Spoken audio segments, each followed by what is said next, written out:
Look, take heed from me about the friends.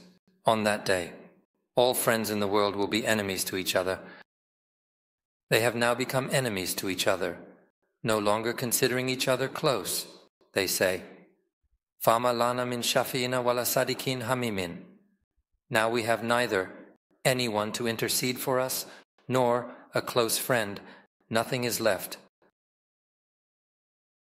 All those who were close have turned into enemies, because while they were in the world, sin, Almighty God said, and cooperate in righteousness and piety, but do not cooperate in sin and aggression.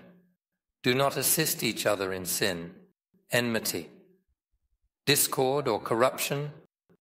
Therefore, if the principle of friendship is caution towards Allah the Mighty and Majestic, meaning if two people become friends and their friendship is based on respect for Almighty God, then Allah the Mighty and Majestic bestows great favor and grants eternity to that friendship.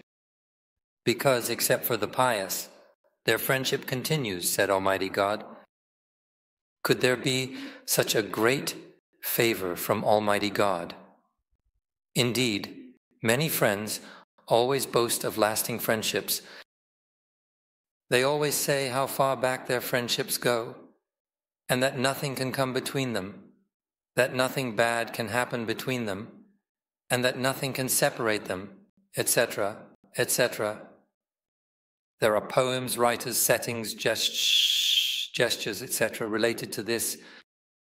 But if a friendship, if a companionship, if a close relationship is not founded on respect for Allah the Mighty and Majestic, and is not conducted with this respect, it will very soon turn into enmity